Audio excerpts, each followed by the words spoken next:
Hello दोस्तों, जैसा कि आपको पता है कि हमने पेपर 4 की यूनिट 1 को स्टार्ट किया था, जिसमें हमने उद्यमिता होती क्या है, उद्यमिता की विशेषताएं, उद्यमिता का महत्व, उद्यमिता विकास पढ़ा हुआ है और इसके अलावा उद्यमिता के सिद्धांत हमने पढ़ लिए हैं। तो इसी क्रम में हम आगे आज नवाचार का अध्ययन करेंगे, नवाचार को पढ़ेंगे। नवाचार होता क्या है, इसकी विशेषताएँ क्या होती हैं, इसमें कौन कौन से सिद्धांत हैं, है ना, इसके विकास में कौन कौन सी बाधाएँ हैं, तो इसका अध्ययन करेंगे। ठीक है, तो चलिए आज स्टार्ट करते हैं नवाचार या नवप्रवर्तन। ठीक है, तो पहली चीज़ आते हैं कि नवाचार। नवाचार होता क्या है। सबसे पहली चीज़ तो नवाचार होता क्या है, तो सबसे पहले अगर हम देखें तो नवाचार का अर्थ क्या होता है कि नवाचार अंग्रेजी शब्द के इनोवेशन से निर्मित है। मतलब इनोवेशन शब्द है एक, इनोवेशन शब्द से निर्मित है क्या, नवाचार। ठीक है, जिसका अर्थ क्या होता है, नवीनता लाना या परिवर्तन लाना। मतलब मान लीजिए कोई नवाचार है, नवाचार का अर्थ क्या होता है, कोई भी चीज़ नई स्टार्ट करना या किसी भी चीज़ में परिवर्तन लाना। ठीक है, तो सबसे पहली चीज़ हमने जान लिया कि अर्थ क्या होता है, नवीनता लाना या परिवर्तन लाना। अब हम नवाचार की एक डेफिनेशन अगर देखें तो डेफिनेशन में हम क्या लिख सकते हैं, तो हमें इंपॉर्टेंट याद ये रखना है कि नवाचार एक रचनात्मक प्रक्रिया है। क्या है, एक रचनात्मक प्रक्रिया है जिसके अंतर्गत मान लीजिए कोई नई तकनीक है, नए विचार हैं या नया ज्ञान है। इसके लिए मान लीजिए इन सब चीज़ का उपयोग करते हुए हम किसी वस्तु का निर्माण करते हैं या नई प्रौद्योगिकी को लागू करते हैं या नए अवसरों की खोज करते हैं। मतलब इसका कहने का मतलब ये है कि नवाचार है क्या, नवाचार एक रचनात्मक प्रक्रिया है जिसके अंतर्गत नई तकनीक, नए विचार और नए ज्ञान का उपयोग करते हुए वस्तुओं का निर्माण, नई प्रौद्योगिकी को लागू करना या नए अवसरों की खोज करना ही नवाचार है। तो समझ में आया क्या है, नवाचार एक रचनात्मक प्रक्रिया है जिसके अंतर्गत क्या है, नई तकनीक है, नए विचार हैं एवं नए ज्ञान, इन सब का उपयोग करते हुए वस्तुओं का निर्माण, नई प्रौद्योगिकी को लागू करना, नए अवसरों की खोज करना है। ठीक है, डन। तो ये हो गया नवाचार। अब इसमें कुछ व्यक्तियों ने इसकी डेफिनेशन बताई है। तो व्यक्तियों ने कैसे डेफिनेशन बताई है, तो एक व्यक्ति हैं, कौन है, एक व्यक्ति हैं E.M. रॉजर्स। तो E.M. रॉजर्स ने क्या बोला है कि नवाचार एक विचार है जिसे व्यक्ति द्वारा नया माना जाता है, जिसे व्यक्ति द्वारा नया माना जाता है वो क्या है, नवाचार है। दूसरे व्यक्ति हैं मैरी कॉटलर। मैरी कॉटलर के अनुसार क्या है कि नवाचार वह प्रक्रिया है जिसमें किसी विचार को लेने व उसे उपयोगी उत्पाद, सेवा या प्रक्रिया में परिवर्तित किया जाता है। मतलब क्या मतलब है इसका, किसी विचार को हमने लिया, किसी विचार को हमने लिया और उसे हमने क्या किया, उत्पाद, सेवा या प्रक्रिया में परिवर्तित कर दिया, वो क्या है, नवाचार है। दो व्यक्ति पढ़ लिए हमने, E.M. रोजर्स और मैरी कॉटलर्स।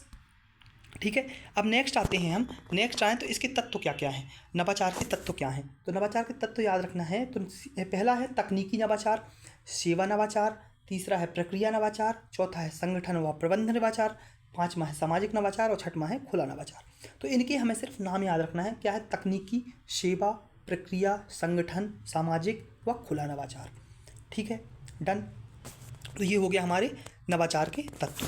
अब आते हैं हम नेक्स्ट, तो नेक्स्ट में हम पढ़ेंगे कि नवाचार की विशेषताएं कौन कौन सी हैं। नवाचार की विशेषताएं क्या क्या हैं। सबसे पहली चीज़ तो नवाचार हम देखें तो क्या नवाचार, हम कोई भी चीज़, नई चीज़ लेके आएंगे तो क्या हम कोई बिना शोध के लेके आएंगे, बिना उसका उपयोग किए लेके आएंगे। मतलब हमें जब कोई भी चीज़ नवाचार को आगे बढ़ाएंगे तो हम उसमें शोध करेंगे, उसमें पहले शोध करेंगे, उसके बाद हम उसको लागू करेंगे। तो सबसे पहली चीज़ तो नवाचार क्या है, शोध पर आधारित है। क्या है, शोध पर आधारित है। अब हमने पढ़ा कि उद्यमिता क्या होती है, तो उद्यमिता आपने पढ़ा था कि उद्यमिता नवाचार पर आधारित होती है।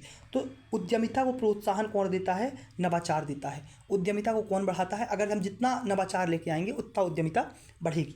तीसरा है सृजनशीलता का गुण, मतलब कोई रचनात्मक चीज़ों का, मतलब किसी चीज़ का सृजन गुण हो, मतलब किसी चीज़ को नया बनाना, नए उत्पाद बनाना, तो ये होता है सृजनशीलता का गुण। तो तीसरी विशेषता क्या होगी, सृजनशीलता का गुण निहित होता है। चौथा अगर हम देखें तो परिस्थितियों के अनुरूप परिवर्तन पर बल देते हैं। मान लीजिए नवाचार किस चीज़ पे आधारित होता है, मान लीजिए आज हमें किसी और चीज़ की आवश्यकता है और कल हमें किसी चीज़ की और आवश्यकता है, तो नवाचार क्या है, नवाचार परिस्थितियों के अनुसार ही उसमें परिवर्तन लाएगा। मान लीजिए जैसे आज हमें आज हमें क्या है, आज हमें AI की ज़रूरत है, कल हमें AI से ज़्यादा की ज़रूरत होगी, तो उस चीज़ के अनुसार हम उस चीज़ में परिवर्तन करेंगे। ठीक है, पाँचवा है सतत विकास के लिए आवश्यक है। सतत विकास मतलब मान लीजिए जैसे हम SDG पढ़ते हैं, है ना, तो SDG के लिए क्या आवश्यक है, नवाचार है। ठीक है। छठवां है सुधार पर बल देता है। किसी भी चीज़ में सुधार करना है तो किसके अनुसार करेंगे हम? नवाचार के द्वारा करेंगे। आधुनिक समाज के लिए आवश्यक है। जो हमारा आधुनिक समाज है बढ़ता, जैसे हम पढ़ते हैं कि आज का समाज विज्ञान पर आधारित ज़्यादा हो रहा है, टेक्नोलॉजी पर आधारित ज़्यादा हो रहा है, तो आधुनिक समाचार के लिए आवश्यक नवाचार है। समाज के लिए आवश्यक क्या है? नवाचार है। नवीन तकनीकों को अपनाने पर बल दिया जा रहा है नवाचार के आधार, जैसे एआई है ना, जैसे एआई है, हम उसको अपनाने के लिए बल देते हैं नवाचार के आधार पर। ठीक है, तो ये कुछ विशेषताएं हैं। ठीक है, तो ये इसकी नवाचार की विशेषताएं हो गई। ठीक है, जैसे क्या? शोध पर आधारित है, उद्यमिता को प्रोत्साहन, सृजनशीलता का गुण निहित होता है, परिस्थितियों के अनुरूप हम परिवर्तन कर सकते हैं, सतत विकास के लिए आवश्यक है, सुधार पर बल देता है, आधुनिक समाज के लिए आवश्यक है, नवीन तकनीकों को अपनाने पर बल देता है। ठीक है, तो ये इसकी कुछ विशेषताएं होंगी। इसके अतिरिक्त भी दी हुई हैं 2-3, तो इनको भी आप पढ़ लेना। ठीक है, अब नेक्स्ट टॉपिक में हम आए, अगर नेक्स्ट टॉपिक तो नेक्स्ट टॉपिक क्या है? नेक्स्ट टॉपिक ये है कि इसका महत्व क्या है, नवाचार का महत्व क्या है? नवाचार का महत्व क्या है? नवाचार क्यों महत्वपूर्ण है हमारे लिए? क्यों महत्वपूर्ण है? अगर हम देखें, सबसे पहली चीज़ तो देखिए 3-4 पॉइंट 5 पॉइंट सब में लागू होते हैं। जैसे आर्थिक विकास में समृद्धि होती है, उद्यमिता का विकास होता है, तकनीकी का विकास होता है, ये इन चीज़ों का कुछ सब में लगभग सेम पॉइंट। जीडीपी ले सकते हो, जीडीपी में वृद्धि होती है ना, तो ये 3-4-5 पॉइंट सब में कॉमन होते हैं। ठीक है, नेक्स्ट अब आते हैं कि लागत में कमी होती है, लागत में कमी लाएगा, इसलिए महत्वपूर्ण है हमारे। निर्माण प्रक्रिया में सुधार लाएगा, क्या करेगा? निर्माण प्रक्रिया में सुधार। जब जितना नवाचार बढ़ेगा, निर्माण उतना अच्छा होगा, कार्य का प्रभावी निष्पादन होगा। मान लीजिए हम नवाचार, कोई काम धीरे धीरे चल रहा है, अगर हम कोई नई टेक्नोलॉजी ला दें तो उसका कार्य तेज होगा, मतलब कार्य तेज़ी से वृद्धि करेगा, कार्य का प्रभावी निष्पादन होगा। ठीक है, इसके अलावा जीवन की गुणवत्ता में सुधार होगा। मान लीजिए आज हम कोई भी चीज़ काम करने में हम 1 घंटा लगा रहे हैं, उसके कोई नई टेक्नोलॉजी या कोई नवाचार लेके आ जाए, उस काम को हम 20 मिनट में कर दें, तो जीवन की गुणवत्ता में सुधार होगा, प्रतिस्पर्धा की क्षमता में सुधार होगा, प्रतिस्पर्धा बढ़ेगी, कम नहीं होगी, बढ़ेगी। ठीक है, सेवाओं की किस्मों में सुधार होगा, कोई भी वस्तु है, सेवा है, उसकी किस्में अपने आप बढ़ती चली जाएंगी, है ना। ठीक है, तो ये इसके कुछ महत्व हो गए। अब आते हैं हम नेक्स्ट, तो इसके कुछ सिद्धांत हैं, नवाचार के कुछ सिद्धांत हैं। 3 सिद्धांत जनरली हम पढ़ते हैं नवाचार के। क्या 3 सिद्धांत पढ़ते हैं? 3 सिद्धांत में पहला सिद्धांत हम पढ़ते हैं लाभ का नवप्रवर्तन सिद्धांत। अब इसमें इम्पोर्टेंट क्या याद रखना है हमें कि सबसे पहली चीज़ तो इसमें प्रतिपादक कौन है इसके, कौन है प्रतिपादक, कौन है इसके। दूसरी चीज़ इसकी विषय वस्तु क्या है, दूसरी चीज़ क्या है इसकी विषय वस्तु क्या है, इसमें सिद्धांत में बोला क्या गया है। इसके अलावा इसमें कौन से व्यक्ति सम्मिलित हैं। ठीक है, तो ये 3-4 पॉइंट इसमें याद रखना है। सबसे इंपॉर्टेंट तो प्रतिपादक और विषय वस्तु ही याद रखना है कि इस सिद्धांत में किसने दिया है और इसकी विषय वस्तु क्या है। ठीक है, अब देखते हैं हम लाभ का नवप्रवर्तन सिद्धांत। तो लाभ का नवप्रवर्तन सिद्धांत किसने दिया है? तो जोसेफ शुम्पेटर ने दिया है, जिसमें हमने पढ़ा था कि उद्यमिता के में इनकी एक डेफिनेशन पढ़ती है कि उद्यमी वह व्यक्ति है जो अर्थव्यवस्था में किसी नई बात को प्रस्तुत करता है, जो नवाचार लाता है। ठीक है, तो इनकी एक डेफिनेशन पढ़ी थी उद्यमिता में। ठीक है, अब इसमें जोसेफ शुम्पेटर ने कौन सिद्धांत दिया है? लाभ का नवप्रवर्तन का सिद्धांत, जिसकी विषय वस्तु क्या है। दूसरा पॉइंट हमने बताया विषय वस्तु क्या है, तो विषय वस्तु इसमें क्या बोलती है ये कि उद्यमी, जैसे डेफिनेशन हमने पढ़ी ना कि उद्यमी का कार्य व्यक्ति वह है जो अर्थव्यवस्था में नई वस्तु प्रस्तुत करता है। यही इनकी विषय वस्तु है कि उद्यमी का कार्य नवाचार करना है या इसको लागू करना है। समझ गए? उद्यमी का कार्य क्या है? नवाचार करना या उसको लागू करना। ठीक है, अगर नवाचार आप करते हैं, इसके लिए हम पुरस्कार के रूप में आपको लाभ देंगे। कोई नवाचार करता है उसके लिए हम लाभ देंगे। तो ये कौन बोलते हैं? जोसेफ शुम्पेटर बोलते हैं। जोसेफ शुम्पेटर क्या बोलते हैं कि उद्यमी कोई अगर नवाचार करता है या उसको लागू करता है तो उसके लिए हम क्या करेंगे? लाभ प्रदान करेंगे। तो ये हो गया पहला सिद्धांत। दूसरा सिद्धांत बोलता है नवाचार का प्रसार सिद्धांत। अब देखें, अब तो इसको किसने दिया है? तो प्रतिपादक कौन है इसके? Everett Rogers. कौन है? Everett Rogers. नाम याद रखना है, ईयर याद नहीं रखना है। इनकी एक बुक है डिफ्यूज़न एंड इनोवेशन। ठीक है, डिफ्यूज़न एंड इनोवेशन। डन। अब इसकी विषय वस्तु क्या है? दूसरा पॉइंट है इसकी विषय वस्तु क्या है। विषय वस्तु में क्या बोला है इनने कि इस सिद्धांत के अनुसार क्या बोला है कि प्रसार की दर जितनी अधिक होगी, नवाचार जटिलता, अनुकूलता आदि के सापेक्ष लाभ से प्रभावित होगी। जो प्रसार की दर है वो नवाचार, जटिलता, अनुकूलता आदि के सापेक्ष लाभ से प्रभावित होगी। मतलब जो प्रसार की दर होगी, जो नवाचार के प्रसार की दर होगी, वो इन चीज़ों से प्रभावित होती है।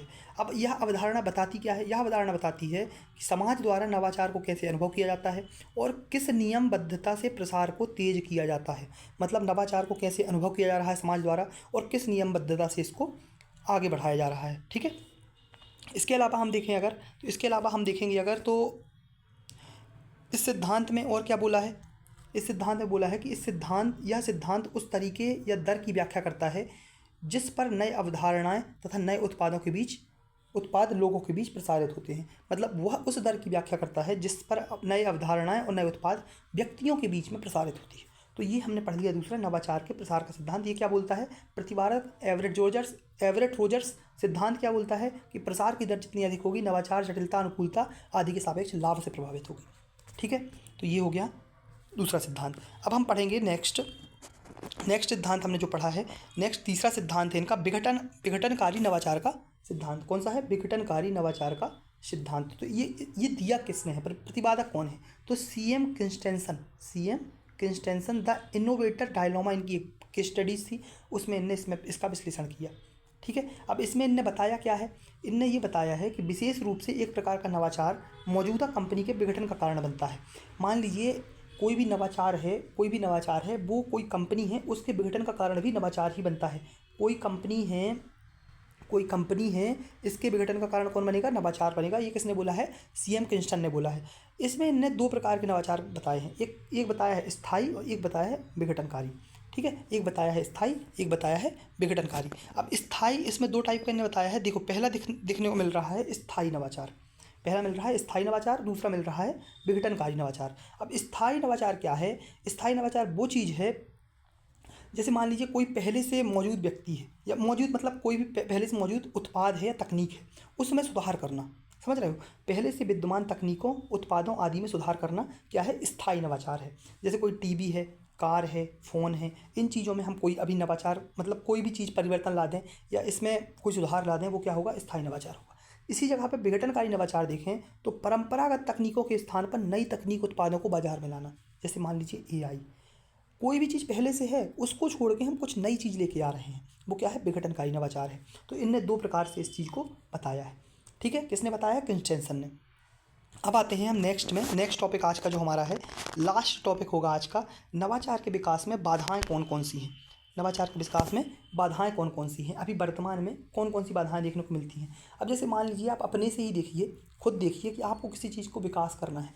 आप एक स्टूडेंट हैं, आपके अंदर आपके लिए कौन कौन सी बाधाएं सामने देखने को मिलेंगी। सबसे पहली चीज़ तो हमारे घर से लिमिटेड पैसा आता है, मतलब धन का अभाव देखने को मिलेगा। जोखिम में वृद्धि होगी। क्या होगी? जोखिम में वृद्धि होगी। जब हमारे पास पैसा ही कम है, अगर वही पैसा हम किसी नवाचार में लगा दें तो हमारे पास जोखिम बढ़ेगा या कम होगा? बढ़ेगा, क्योंकि अगर वो पैसा चला गया तो हम बाद में क्या करेंगे? खर्च कैसे चलाएंगे अपना?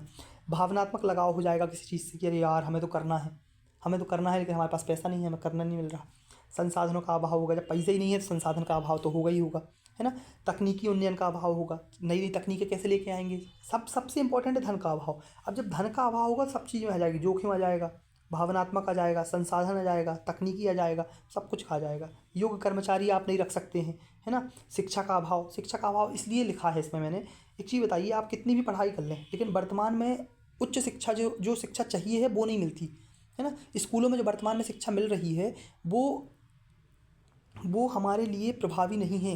वर्तमान किसी चीज़ का विकास करना है उसके लिए प्रभावी नहीं है, इसलिए शिक्षा का अभाव देखने को मिलता है। कौशल विकास का अभाव, मतलब हमें उतना कौशल प्राप्त ही नहीं है। कौशल विकास का अभाव मतलब कौशल का विकास नहीं कर पा रहे हैं जितना हमारे पास कौशल का विकास करना चाहिए। ठीक है, तो ये हो गए कुछ बाधाएं। इसमें इंपॉर्टेंट है धन का अभाव। धन के अभाव से जोड़ दो, संसाधन नहीं रहेंगे, तकनीकी नहीं रहेगी, कर्मचारी नहीं रहेंगे, जोखिम में वृद्धि हो ही जाएगी, भावनात्मक लगाव हो ही जाएगा। ठीक है, तो ये कुछ इसके नवाचार की बाधाएं होंगी। तो आज हमने पढ़ लिया पूरा नवाचार, पूरा नवप्रवर्तन टॉपिक पढ़ लिया, जिसकी विशेषताएं, महत्व, सिद्धांत और बाधाएं। ठीक है, तो ये केवल एक हिसाब से देखा जाए तो 10 से 15 मिनट की क्लास होती है जिसमें हम एक टॉपिक पूरा कंप्लीट करवा देते हैं। ठीक है, अब नेक्स्ट क्लास में हम थोड़ा सा या फिर उद्यमी के बारे में पढ़ेंगे और सृजनशीलता के बारे में देखेंगे। ठीक है, तो चलिए मिलते हैं नेक्स्ट क्लास में। धन्यवाद।